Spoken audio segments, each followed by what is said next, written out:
Hello and welcome to Anicore. Today we're going to explain the anime series called Rage of Bahamut Genesis. Spoilers ahead.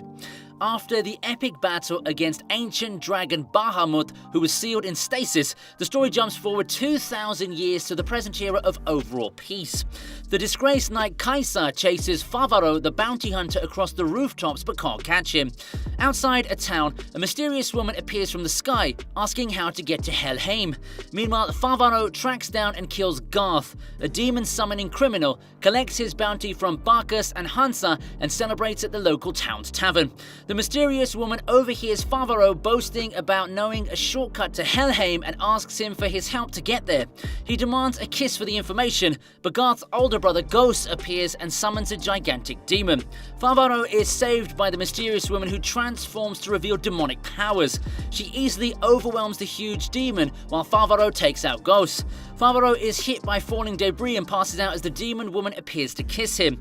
Favaro has a vision that he's in the demon world and then awakens at an inn where he's suddenly declared a demon, as he now has a tail. Favaro tries to cut off his tail with no success. The mysterious woman declares she placed a spell on Favaro which she'll only remove after he reveals the shortcut to Helheim. Because Favaro lied, he promises to show her the way, and they leave town after stealing Kaisa's horse. Later, the Knights of Jeanne d'Arc, led by Lovely, appear, searching for a demon and the God Key.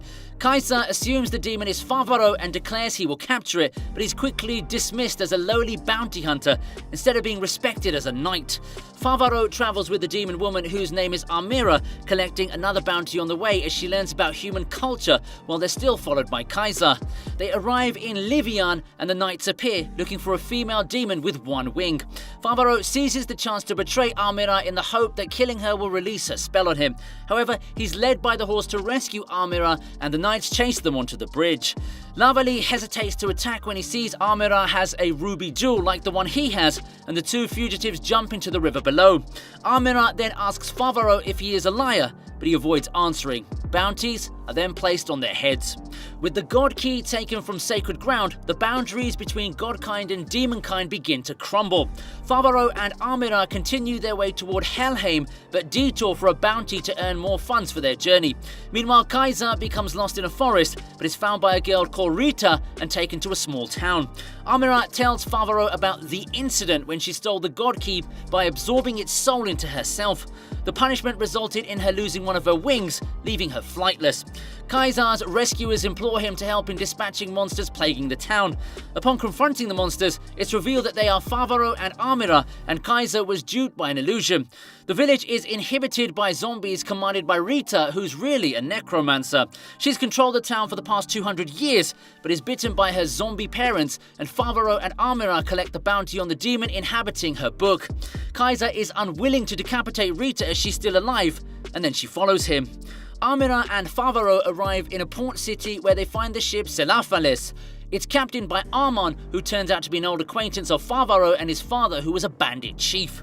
Meanwhile, Kaisa continues his pursuit of Favaro, with Rita tagging along on the ship Dargonia.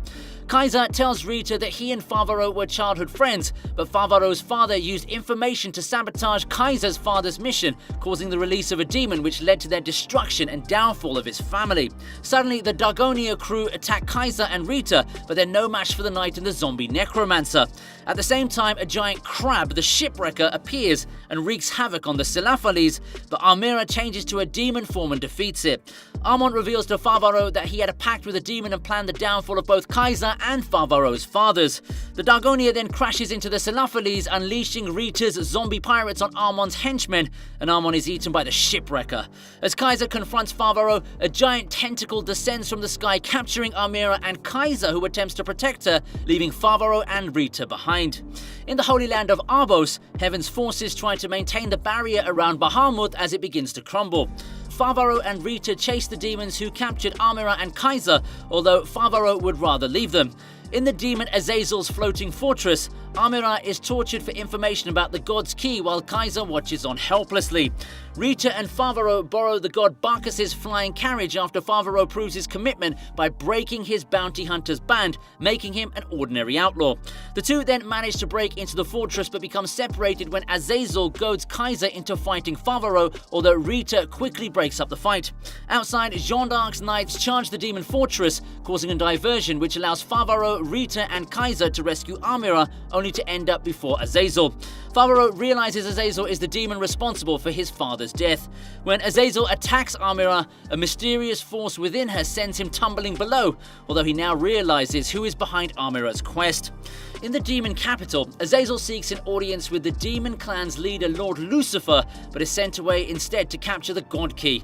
Favaro and the rest of his group are captured by knights and taken before the king when 3 angels appear. They confirm that Amira is half angel and half demon and ask the king to keep her in the city under his protection as the signs of Bahamut's revival grow ever more intense. They're permitted freedom within the capital but can't leave, although Amira insists Favaro take her to Helheim as he promised, but he refuses. The angel clan schemes to use Amira to their advantage as her emotional state is tied to the God Key, for which she is now the vessel. Amira is lured from her room by a cloaked figure who possesses the same pendant as her, leaving her to wonder about his true identity. Favaro encounters Jeanne, who explains Bahamut's original sealing, and the legendary knight a saint, who will be the one to seal Bahamut again. At the same time, Azazel prepares his attack on the city. Azazel's demon legion descends on the city to claim the God Key while the humans go on the defense. But the king's forces fight a losing battle against the demons. A happy Amira appears before Favaro, claiming she just met her father. She then happily gorges herself inside the kitchen while Favaro, Kaiser and Rita attempt to solicit information about her father from her. Azazel infiltrates the castle, leaving carnage behind as he seeks Amira, who's now passed out. He taunts Kaiser about his father's death, admitting his involvement, but Favaro takes the blame and challenges Azazel, buying time for Kaiser to hide Amira and the God Key. Eventually, Kaiser returns to aid Favaro and Azazel reveals he's actually the killer of both of their fathers. Kaiser recklessly charges Azazel to buy time for Jeanne, who charges up her sacred spear and delivers a decisive blow to the distracted Azazel. With Azazel defeated, the tide of battle changes and the humans regain control. Favaro saves Kaiser from falling to his death, but when Rita goes back to collect Amira, she finds her missing. Amira sees the statue of Bahamut, triggering a vision of the beast being freed. Meanwhile, the angels decide that Jeanne's worthy of becoming a holy knight to defeat Bahamut if he awakes. Amira tells the others how she was given her necklace by an unknown figure, promising to fulfill her dream in Helheim. The king summons the group and Amira identifies Jeanne d'Arc's lieutenant Lavali as her father. The king then knights Favaro and Kaiser, who's ecstatic to have his honor restored, while the angels grant Jeanne another holy weapon. The injured Azazel confronts Beelzebub about scheming behind Lucifer's back, but Beelzebub incinerates Azazel, revealing that he's planning Judgment Day. The jealous king is tricked into thinking Jeanne's plotting his death after she's favored by the gods over him. That night, Favaro and Rita take Amira to see her father. He reveals that Amira is half angel and half demon, that her mother is the angel Nicole, and he's not her real father, but her human bodyguard. The demons kidnapped Amira when she was a baby and accelerated her growth, making her an adult in only 5 years. Amira was then duped into stealing the God Key and told that her mother was in Helheim, but he uses the twin pendants and reveals Nicole's true location in Prudecia, the Valley of the Demons. Amira and Favaro leave the city and secretly task Kaiser to aid them. Meanwhile, Jeanne's accused by an unknown demon for attempting to murder the king, including slaughtering his guards and the officer Gavrin. The angels continue their struggle to maintain the seal on Bahamut as it grows increasingly unstable. Kaiser finds Amira and Favaro in a forest where they're transported to an alternate space. Favaro frees an imprisoned dragon by removing a poisonous barb of Bahamut, and the dragon reveals that when Amira's key meets the seal, Bahamut will release and the world will be destroyed. Meanwhile, Beelzebub causes the gods and demons to mass their forces to crush each other. Seeing Amira's distress at her destiny, Favaro resolves to change her fate. Meanwhile, the king orders the death of Jeanne by burning at the stake, while beneath the castle, Rita investigates the cause of madness and trickery. The trio arrive in Prudecia, but Favaro is troubled because the dragon told him that the only way to prevent the God Key fusing with Bahamut is to kill Amira. Rita escapes from the cloaked demon in the castle while the king proceeds to burn Jeanne d'Arc at the stake before a crowd of citizens who proclaim her innocent. As Jeanne burns, she's abandoned by her patron angel. She accepts the offer of the cloaked demon and is converted from a saint into a witch and escapes as a demon.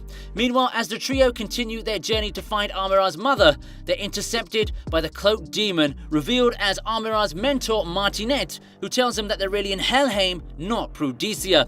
Rita seeks out Bacchus and inquires about the cloaked demon when they encounter the severely injured Azazel, who later agrees to help Rita if she takes him to Arbos. The demon lord Beelzebub appears before the trio, capturing Kaiser and Favaro and telling Amira to fulfill her purpose before he shows her mother Nicole.